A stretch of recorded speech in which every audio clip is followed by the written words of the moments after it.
Magandang hapon po sa inyong lahat. Sa ating lahat po, welcome po sa panibagong episode ng ating Hardin ng Panalangin ngayong hapon. At bagamat po ay marami pong pagsubok sa ating buhay, maraming salamat po sa Panginoon sapagkat meron pong panalanginan na katulad po ng ganitong service na Hardin ng Panalangin. And of course, maraming salamat sa ating pong pastor, Pastor Mike Digan, sa ating mga previous na Hardineros, Preacher Leslie Yabot kay Preacher Gary Chua, na patuloy po nananalangin sa bawat isa po sa atin. Ngayon po, bago tayo tumungo sa ating programa, again, welcome po sa ating Hardin ng Panalangin at tayo po muna ay tumungo sa ating opening prayer. Panginoon Diyos na makapangyarihan sa lahat, maraming pong salamat sa araw na ito. Maraming pong salamat, Panginoon, sapagkat kami po muli ay makakapanalangin, Panginoon. Bagamat, Panginoon, marami pong suliranin, maraming pagsubok sa aming buhay. May mga tagumpay, may mga kami po ay nakukuha na aming mga kagustuhan, naway hindi po namin makalimutan, at naway amin pong maalala na kami po dapat ay manalangin, Panginoon. Muli kayo po siyang makuna sa hapong ito hanggang sa matapos po ang aming programa. Sa pangalan ni Jesus, Amen. At ngayon po atin ang babanggitin kagad ang ating mga prayer list na nasa ating pong Hardin ng Panalangin. I believe na banggitin po natin mga previous Hardineros, but still, atin pa rin po itong sasabihin today. Noong September 16 po, nagdiriw po ng kanyang kaarawan si Brother BJ Villamel. So, belated happy birthday po, Brother BJ Villamel. Maging si Pastor Nolly David. Belated happy birthday po kay Pastor Nolly David. And noong September 20 po, nagdiriwang po ng kanyang kaarawan si Mommy Having Nicolas. So, belated happy birthday po kay Nanay Having. Maging noong September 21 po ay birthday po ni Ma'am Alexis Salazar. And siya po ay from the MIBC Silangan. And belated happy birthday po, Sister Alexis Salazar. Another one po is Sister Lydia Inocencio. At sabay po sila ng birthday. Yan po ay noong September 21. And kahapon po, or bukas, magdidiwang po ng kanyang kaarawan si Pastor Gerald Rapista. Advance happy birthday po, Pastor Gerald Rapista. Bukas po yan, September 23. And sa darating po na September 24, ang magdidiwang po ng kanyang birthday si Mercedes Chua. Advance happy birthday po sa darating po na September 24. And ngayong araw po na ito ay anniversary ng Tatay Ferdy and Nanay Amihan Yabut. Happy anniversary po, Tatay Ferdy and Nanay Amihan Yabut. And noong September 17 naman po, nagdiriwan ng kanyang kaarawan si Brother MJ Berlon ng MIBC Silangan. So yan po ang ating mga birthdays and anniversaries. And meron din po tayo mga church anniversaries na nagdiriwang at magdidiwang pa din po. Noong September 17 po, nagdiriwang ng kanilang anniversary ang church po ng Pastor Ramiro Adona, ang MIBC Maragondon. Belated happy anniversary po sa MIBC Maragondon, at yan po ay 23 years na po. At sa darating po na September 24 ay anniversary po ng MIBC Kawit na pinangungunahan po ng Bishop Cornelio Datur. Advance happy birthday po sa MIBC Kawit. At maging sa darating po na September 24 ay anniversary din po ng MIBM Monterey sa pangunguna po ng Pastor Ruel Lumangyao. And advance happy anniversary po sa MIBM Monterey.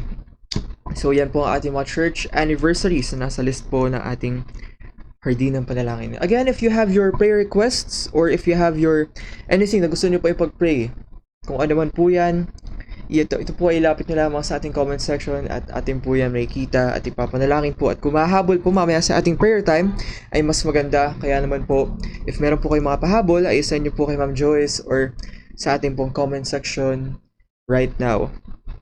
So tayo po itutungo na sa ating mga praises and answered prayers. Mula po kay Sister Alexis Salazar, ang kanyang pong praises and answered prayers. Praises po, nakuha na niya ang kanyang certificate of completion and evaluation form. And praises daw po, nadagdagan na ang kanyang tutor. So praise God po for that, Sister Alexis Salazar. Another one po is from Sister Carlota de Belen. Ang sabi niya po, praises, nakakasama nila ang kanyang nanay. Or nakakasama natin ang mga nanay sa ating church or sa ating gawain. And another one is pag-iingat sa papa namin, mag-deliver at maglako ng sisiw. And salamat po sa big order. So yan po ang praises po ng Sister Carlota Belen. Another one po Ang kanya pong praises is for Sister Michelle Talye na okay na daw po siya at salamat daw po sa prayer. So praise God for that. Another one po is from Brother Romar Bernales ng MBB Silangan. Praises po, nakahanap daw po kaagad siya ng kanyang work. So praise God for that, Brother Romar Bernales. So yan po ang ating mga praises and answered prayers. Ngayon naman po ating ipanalangin ang ating mga comfort sa mga namatayan na relatives and loved ones. Namatay na po si Brother Anthony Gaston, yumao po siya. At yan po ay noong September 10. At patuloy po natin ipag-pray ang comfort para po sa Gaston family. And another one po na recently lamang ay si Ma'am Teresita Paraiso. At yan po ay relatives ng Pastor Lito Paraiso and ang kanyang family. At yan po ay I believe po nakaburol po sa kanilang church. So let's continue to pray for the comfort of Pastor Lito and sa kanya pong relatives and sa kanila pong family. So siya po ay si Ma'am Teresita Paraiso, ang pumanaw po nung nakaraan lamang po. So yan lamang po ang ating mga comfort for deaths of loved ones. Ngayon po ating banggitin ang ating mga sick brethren, relatives and friends. Mula po kay Sister Elvie Rivas, nilalapit niya po si Sister Shane Maximo na meron pong sakit with fever. And nilalapit niya rin po si Leah Montaño na may sakit po. At maging si Joyce, or si Ma'am Joyce of course, ang ating nanay. Si Ma'am Joyce na meron pong frequent headaches and dizziness. So ipapray po natin si Ma'am Joyce Digan. Pero siya pa rin po ay masipag na nagtitinda, no, para po sa ating business. Mula naman po kay Ma'am Baby Villamel, nilalapit niya po si Ma'am Susan Orara na meron pong migraine at masakit daw po ang kanyang katawan. So let's pray for Ma'am Susan Orara. Another one po is from Chacha Cruz. Nilalapit niya po si Tatay Ansari na na-stroke po. Wow, so let's pray for Tatay Ansari sa kanya pong sakit na stroke and for him to heal. So that is a big news po. Another one po is from Allen Mabansag. Pag-pray po natin si Allen na meron pong sakit. At maging si nalalapit po ng Kuya Nick Santos, si June Santos, na meron pong nalalapit po ang kanyang anak na magkaroon po ng complete recovery. So yan lamang po ang ating prayer requests this week. So yan po ang ating mga ipapanalangin na ating po nabanggit. Again, if you have your time, anywhere, anytime, or kahit mamaya po sa prayer time, pwede po tayong sumabay sa ating panalangin sa mga nabanggit po natin or mababanggit pa na prayer requests today. Of course, today po, ating pag-pray and sana po hindi lumala ang alert level 1 po ang Taal Volcano at ito po ay naglalabas ng smog across the Metro Manila and sa mga kalapit po nitong places na meron pong sulfur dioxide and kung kayo po ay nasa labas, iwasan nyo na lang po at kayo po ay uminom ng maraming tubig, kayo po ay magsuot ng face mask at iwasan niyo po ang mga outdoor activities na hindi po maganda sa ating katawan. Dulot po ng alert level 1 ng Taal Volcano. So let's pray na hindi po lumala ang pagputok nito. Another prayer request po is from Gertrudes Severino, Nani Gertrudes Severino. Lapit niya po. Please pray for all my loved ones, kalakasan, good health, pag-iingat ng ating Panginoon. And pasama po my heart's desire and spoken prayers at maging paglago po ng kanilang business na Bingrain Severino. So those are the prayer requests of Gertrudes Severino. Another one po is from Brother Omar Bernales. Nilalapit niya po, naway patuloy akong gabayan ng Panginoon. Sabi niya po, bigyan pa po ako ng kalakasan sa hamon ng buhay.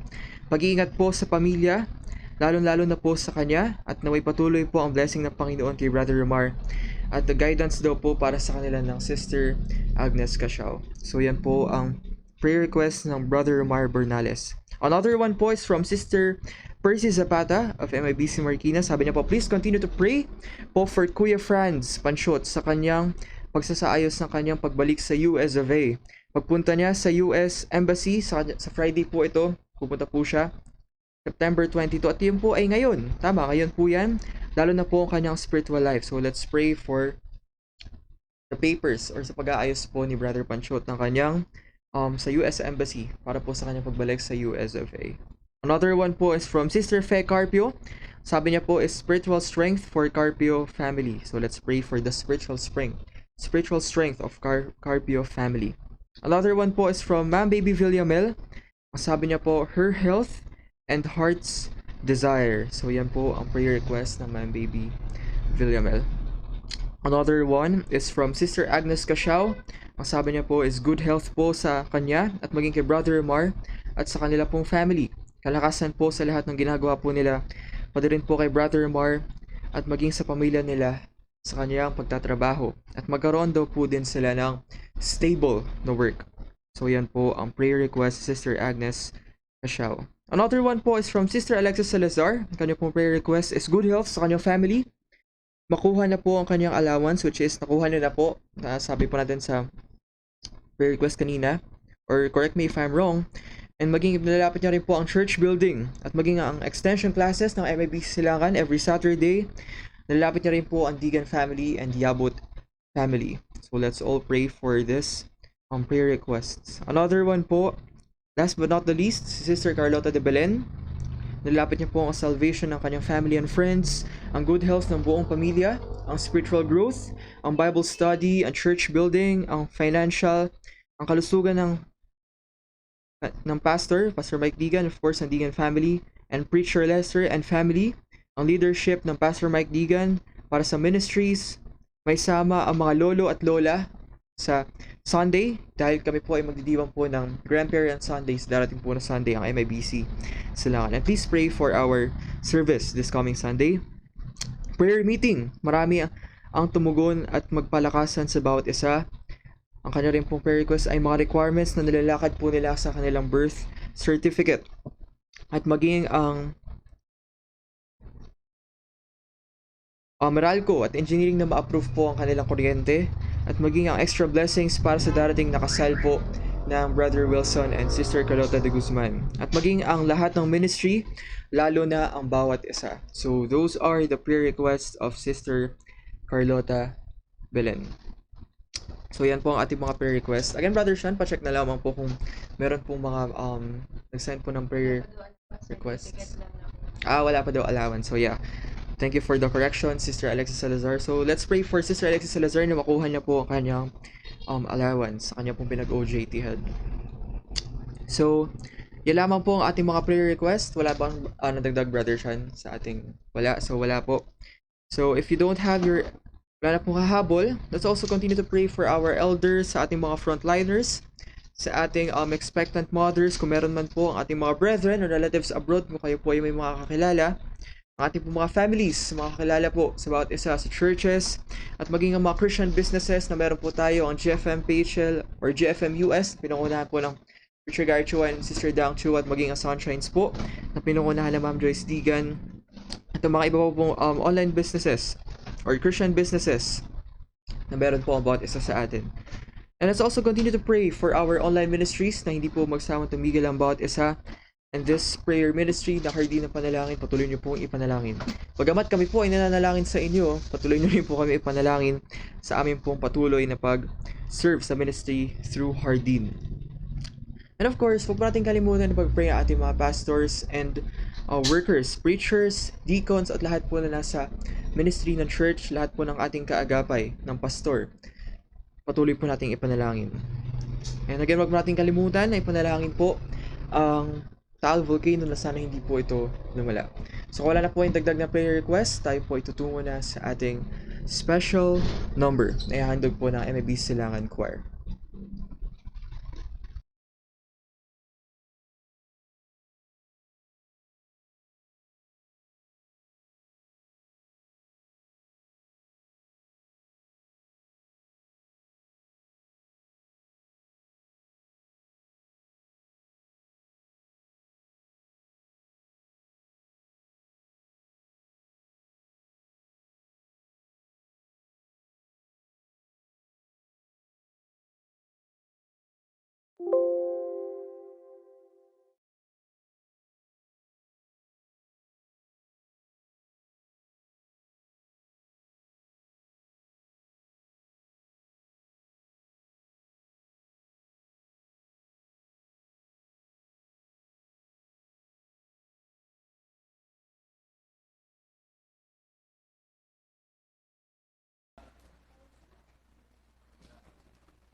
Ating na-record, no?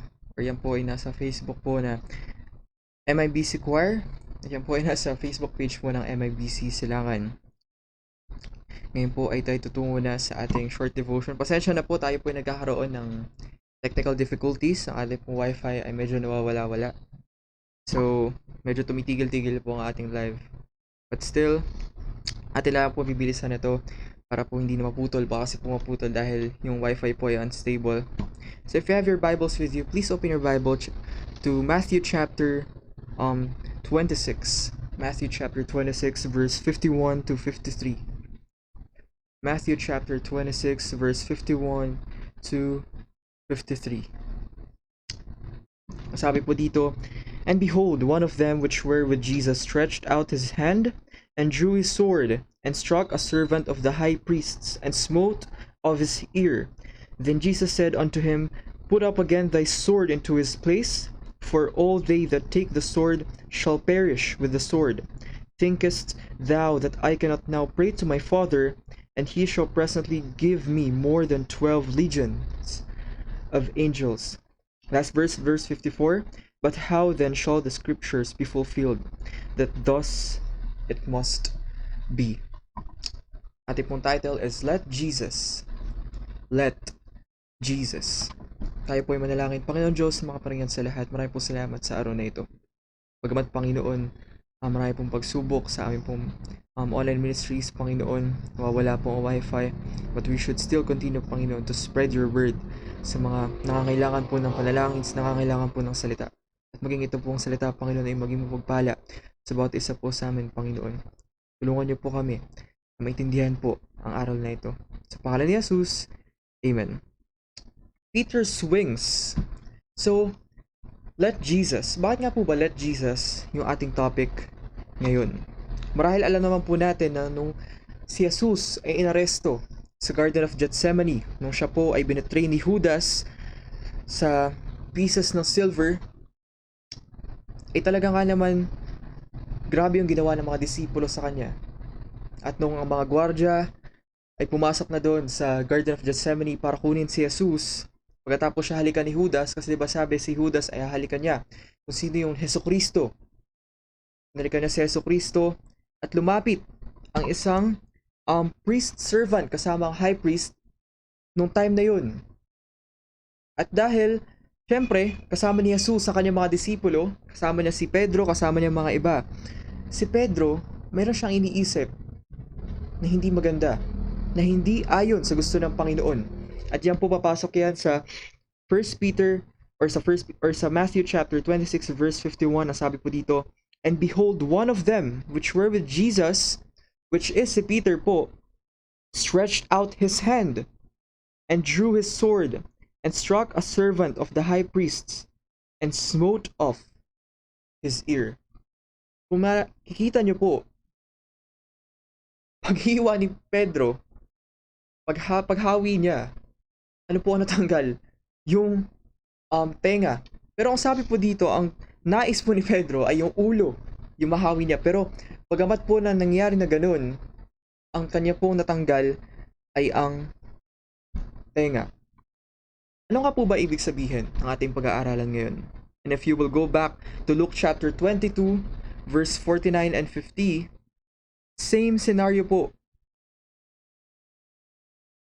Si Pedro, na sobrang loyal sa Panginoon, handang gawin ang lahat para kay Jesucristo.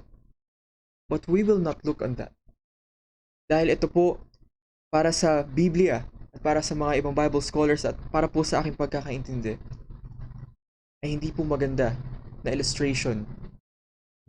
Pinagtanggol na yung Panginoon. Gusto niya protektahan yung Panginoon kasi syempre, ipapako yung Panginoon sa krus, sasaktan nila yung Panginoon. So, para sa iba, tama yung ginawa ni Pedro. But, Jesus Christ, sinabi po ni Jesucristo dito sa verse 52, "Then Jesus said unto him, Put up again thy sword into his place, for all they that take the sword shall perish with the sword." Si Pedro po ay nagalit. Si Pedro ay gumawa ng kanyang kagustuhan. In small words, in simple talk, pinangunahan niya yung kagustuhan ng Panginoon. Ang sabi dito sa verse 54, "But then how shall the scriptures be fulfilled? Then that it must be." Minsan po sa ating buhay, meron mga times na meron tayong gusto sa buhay natin na mangyari kagad.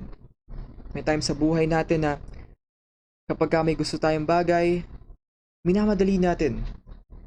And that is what is happening to Peter right here, dito po sa verse na ito.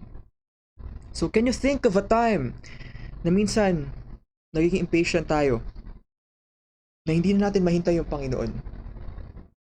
Meron ba nangyari sa buhay natin na akala natin yung mga bagay ang bagal, so pinipili natin itong bilisan or minamadali natin? At kapag nangyari na sa dulo, hindi na maganda yung nangyari sa'yo, nagkanda, gulo-gulo na lahat, ano yung bagay na pumapasok sa isip mo? Panginoon, bakit hindi mo sinagot yung panalangin ko? Panginoon, bakit ganun? It's because pinangunahan mo ang Panginoon. And dito po, sa nangyayari pong ito, itinatakda po talaga ng Panginoong Ama na ipako si Jesucristo sa krus. Kaya naman po, para sa Panginoong Jesucristo, hindi tama ang ginawa ni Pedro na labanan ang high priest. At kung isipin po natin, hindi po sundalo ang natanggalan ng tenga, kundi ang servant po ng high priest. Kung pupuntahan po kayo sa John chapter 18 verse 10, meron pong pangalan ang servant na yun. At siya po ay servant ng isang high priest. Sa John chapter 18 verse 10, atin po tignan. John chapter 18 verse 10. Sabi po dito, "Then Simon Peter, having a sword, drew it, and smote the high priest's servant, and cut off his right ear. And the servant's name was Malchus." Malchus po, yung nilagay sa Biblia na pangalan ng assistant servant na ito. And we all know what happened next. Peter can't wait. Peter is hot-headed, kung makikita nyo po. At minsan po, may mga bagay na ginagawa tayo na hindi natin inaakalain gagawin natin. We act rashly and thoughtlessly. For example na lamang po, siguro sa sobrang galit mo, meron ka nasira na bagay, sa sobrang galit mo kung ano nung sinasabi mo. And after nun, may consequences. Which is why Jesus said here, ako yung maunguna sa'yo, anak. Hayaan mo ako. Sabi nga sa verse 53 ng Matthew chapter 26, Thinkest thou that I cannot now pray to my Father, and He shall presently give me more than 12 legions of angels? Kung gugustuhin ng Panginoon, actually, kaya niya magtawag ng anghel. Ang sabi po dito sa verse 53, kaya niya magtawag ng thousands of angels para patayin lahat. At hindi lamang sila, kundi yung tao sa buong mundo. Pwede namang sabihin ng Panginoong Jesus, bakit ko pa ililigtas itong mga to? Makasalanan to. Bakit ko pa ililigtas yung mga kasalanan ng tao na wala namang ginawa kundi patayin ako sa araw na ito? Siyempre, iba pa ako si Jesucristo, siya ay sasaktan. Why do Jesus still choose to be condemned on the cross? Kasi ang Panginoong Diyos po ay mahal tayo. And that is why, even though naputol yung tenga, and we all know what happened, this is the last miracle that Jesus performed. Kanya pong inilagay or ibinalik ang tenga dun sa priest servant na si Malcolm. Isipin nyo, ipapako ko na sa krus, alam mo na yung mangyayari sa'yo, but still you choose peace over war. That is why, ang ibig sabihin lang po na implication dito, we should leave the rest to Jesus. That is why we should let Jesus, we should let God, we should let the Holy Spirit lead us to what we should do. If you're having a hard time in your work, pray, let Jesus. If you're having a hard time in your school, pray, let Jesus. If you're having a hard time with your enemy, sa kaaway mo, pray. Huwag mo saktan, huwag mo awayan, let Jesus. Because Jesus is the most powerful being in the universe. He created the universe. Kaya po mga kapatid, this is only a simple illustration of how we should not be the one na pangunahan po natin yung Jesus, pangunahan po natin si Jesus, pangunahan po natin ang Diyos. Hayaan po natin ang Panginoon ang manguna sa atin. Kaya nga po, si Peter, for sure, after niya gawin yun, pinutulog ko yung tenga tapos kinabit ng Panginoong Jesucristo. That is why hindi po naging magandang example yung nangyari dito. Yes, pinotektahan ni Peter ang Panginoong Jesucristo. But still, Jesus Christ said unto him, Anak, huwag mong hayaan na lamunin ka ng iyong galit. Dahil ang nais ko, ang nais ng Panginoong Jesus, ang nais ng Panginoong Diyos, ang dapat manguna. Let Jesus. Let Jesus. So yan lamang po ang ating short devotion. Mga po ang bawat isa sa atin ay merong natutunan sa ating po salitang ito. Let Jesus. So meron pong pahabol na prayer request from Sister Alexis Salazar. Sabi niya po is pasama daw po siya sa prayer. Medyo masama daw po ang kanyang pakaramdam at siya po ay may sinat. So let's pray for Sister Alexis Salazar. Maya-maya po ay tayo tutungo na sa ating prayer time.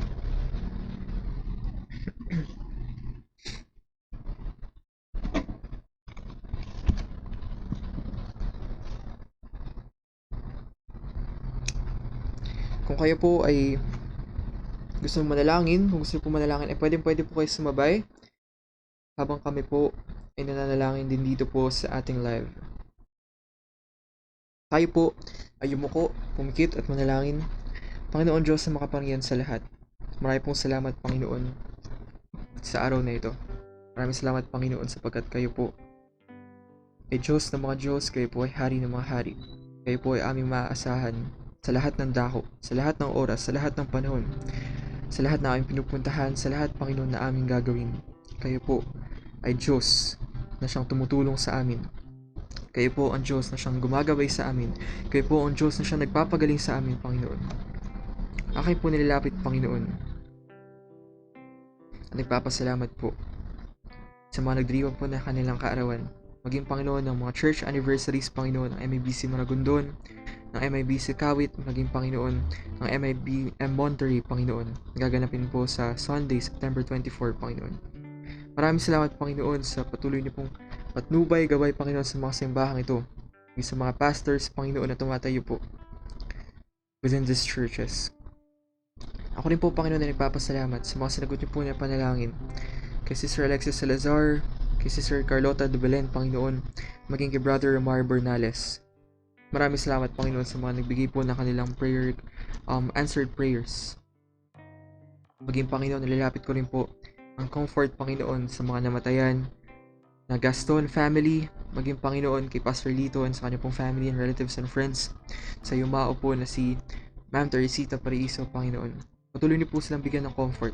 Patuloy niyo po silang bigyan, Panginoon, ng tuwa sa kanilang puso na ang mga yumao pong ito ay masaya na po sa langit, Panginoon. At, Panginoon, akin din po nalalapit, Panginoon, ang aming pong mga sick brethren, relatives, and friends, Panginoon, si Ma'am Joyce Digan na meron pong headaches at siya po ay nahihilo. Maging si Liam Montaño, Panginoon, na may sakit. Si Sister Shane Maximo, Panginoon, na meron pong sakit at with fever, Panginoon. Si Ma'am Susan Orara na nakaranas po ng migraine at masakit po ang kanyang katawan.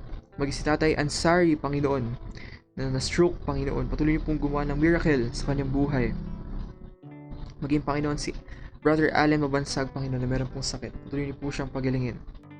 Maging, Panginoon, si June Santos, na may sakit po ang kanyang anak.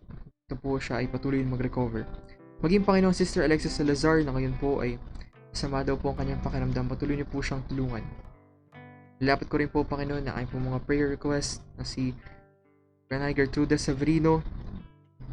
Patuloy niyo pong gabayan, Panginoon, ng kanya pong mga loved ones, kalakasan, Panginoon, at good health po para sa kanya. Maging, Panginoon, na kanya pong mga heart's desires, kanya pong mga unspoken prayer request, Panginoon. Nilapit niyo rin po, Panginoon, ng paglago po ng business ng Bing Rain Severino.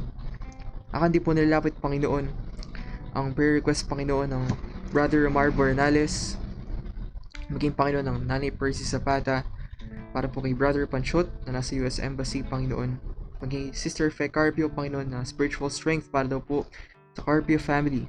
Nilapit ko rin po si Ma'am Baby Villamel, Panginoon, ang kanyang pong health, maging ang kanyang pong heart's desires.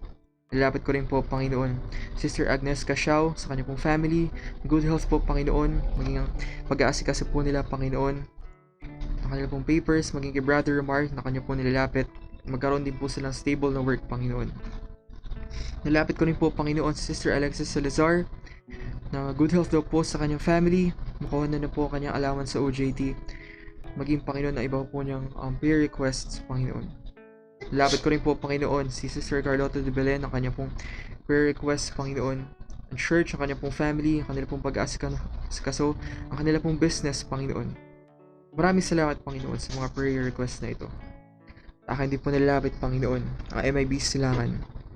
Ang aming pong pastor, Pastor Mike Digan, Panginoon, ang preacher Lester Yabut, ang mga katulong po, Panginoon, sa simbahan, ang bawat isa, Panginoon, ng families po na MIB Silangan, maging lalo na po, Panginoon, ang ministries, ang pangangailangan po ng church, ang extension classes, ang choir ministry, ang music ministry, Panginoon, ang pulpit ministry, ang bawat naglilinis, Panginoon, ang mga bata na uma-attend, ang mga nanay, ang mga tatay, Panginoon, ang bawat youth na nasa aming church, maging, Panginoon, ang bawat hindi po nakakilala sa inyong pangalan, na may marami po kami maakay sa aming simbahan, Panginoon. At hindi lang po sa MIB Silangan, Panginoon, kundi sa lahat po ng churches na nagde-desire po na makapag-soul win. Please continue to help them. Continue to help us, Panginoon, sa aming pong pangailangan upang mapalagana po ang inyong salita. Nalapit ko rin po, Panginoon, ng hardin ng panalangin. Maraming salamat, Panginoon, sa online ministry na ito na kayo po ay nakapanalangin.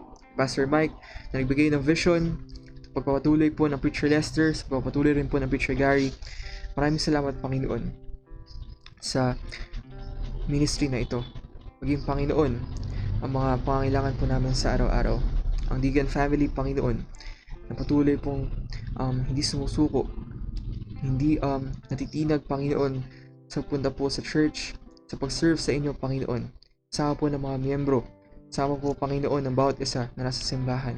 Maraming salamat po, Panginoon, sa commitment ng bawat isa. Maraming salamat po, Panginoon, sa inyong patnubay sa bawat isa, Panginoon. Ito po ay sa malaking biyaya na kayo po ay nakakalapit sa inyong pangalan. Hindi po nilalapit, Panginoon, ang pagputok po ng Taal Volcano. Ito po ay hindi lumala upang wala po masyadong maapektuhan. And Panginoon, alam po namin na kayo po ang may hawak ng lahat ng bagay. Kaya naman po sa inyo lamang kami lumalapit. Patuloy niyo po kaming gabayan, ingatan, pagpalain, Panginoon, sa araw-araw. Maraming salamat, Panginoon, sa panalangin ito. Sa pangalan ni Jesus, Amen and Amen. Ngayon po atin ang batiin ang mga nanood po sa ating live na Hardin ng Panalangin. Of course, kay Ma'am Joyce Digan, thank you very much. Kay Brother Elisha Digan, nanonood po. Maging kay Sister Milka, na nananalangin po sa gilid. Maging kay Brother Mikey Astores, na nanonood po, no? Maging kay Brother PJ Cardenas, thank you for watching. Kay Brother Omar Bernales, thank you for watching, Brother Omar. Kay Sister Alexis Salazar, thank you po for watching. Kay Sister Irene Mabansag, thank you po sa pagsabi ng walang sounds. Maging kay Brother Nathan Orara, thank you po for watching. Kay sa ating po Pastor Mike Digan, nanonood din po, thank you po. Kay Sister Camille Datur, thank you po for watching. So yun lang po aking mga nakita, baka mayroon pa tayong hindi nabanggit, Brother Elisha, patignan na lamang po, thank you. So yan po ang ating mga nanood ngayong hapon na ito. Thank you very much po sa mga sumubaybay. Ngayon po, kung wala na pong hahabol, kayo po ay pwede magpadala ng inyong prayer request at magbabalik po ang Hardin ng Panalangin. Yan po ay every Tuesday, Thursday, and Friday. Kayo po ay aming inimbitahan sa Sunday po. Meron po tayong online service. So yan po ay 9 a.m. sa Sunday. So if you want to watch, kayo po ay aming welcome. Ngayon po, without further ado, kami po ay nagpapasalamat na. Kami po ay magtatapos na sa ating service. Mula po sa ngalan ng aming Pastor Mike Digan, Preacher Lester Yabot at Preacher Gary Chua, ito po lingkod Brother Samuel Digan, kami po ay patuloy nagpapasalamat sa inyo po patuloy na pagtangkilik at pagsubaybay sa Hardin ng Panalangin. May God bless you all and keep safe po mula po sa Taal Volcano.